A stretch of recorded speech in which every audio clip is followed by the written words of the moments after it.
రాష్ట్రాభివృద్ధి కోసం కూటమి ప్రభుత్వం 20 ఏళ్లు అధికారంలో ఉండేలా శ్రేణులు పనిచేయాలని హోంమంత్రి అనిత పిలుపునిచ్చారు. ప్రకాశం జిల్లా కొండపి నియోజకవర్గంలో పలు అభివృద్ధి కార్యక్రమాలకు మంత్రులు ప్రారంభోత్సవాలు చేశారు.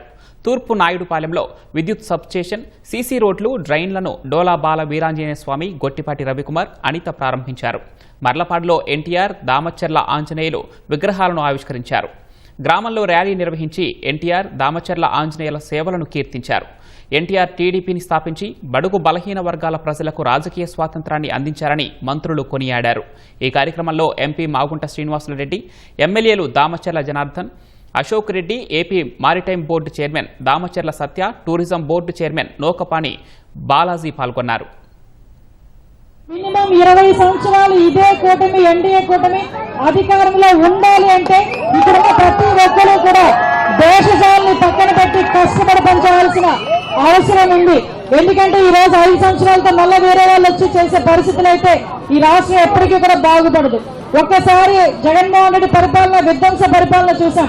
మళ్ళా అటువంటి పరిపాలన వస్తాది అన్న ఆలోచన కూడా మనసులోకి రాకుండా చేయాల్సిన బాధ్యత మనందరి మీద ఉంది. కాబట్టి మీరందరూ ఆ దిశగా ముందుకెళ్తారని మనస్ఫూర్తిగా మిమ్మల్ని అందరినీ కోరుకుంటూ సెలవు తీసుకున్నానమ్మా. జై హింద్. ఇచ్చిన మాట ప్రకారం అన్ని హామీలు నెరవేరుస్తా ఉన్నాం. ఇవాళ మనం చేసే కార్యక్రమాలు అన్ని కూడా ప్రజలకు తెలియజేయాలి.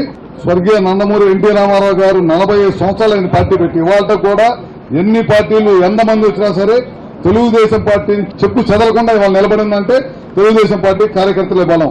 రేపు ఖచ్చితంగా రాబోయే రోజుల్లో మళ్లీ చంద్రబాబు నాయుడు గారిని ముఖ్యమంత్రి చేయాల్సిన అవసరం ఉంది. మనందరం కూడా ఇవాళ నుంచే కష్టపడి పనిచేసి రాబోయే రోజుల్లో తెలుగుదేశం పార్టీ మనం అనుకున్న కార్యక్రమాలన్నీ కూడా పోలవరం కట్టాలి, రాజధాని నిర్మించుకోవాలి, గ్రామాల్లో బ్రహ్మాండంగా కార్యక్రమాలు చేయాలి, అన్ని చేయాలి. మనం ఇచ్చిన హామీలు కూడా అన్ని నెరవేర్చాలని చెప్పి కూడా మరొకసారి తెలియజేసుకుంటూ సెలవు తీసుకుంటా ఉన్నాం.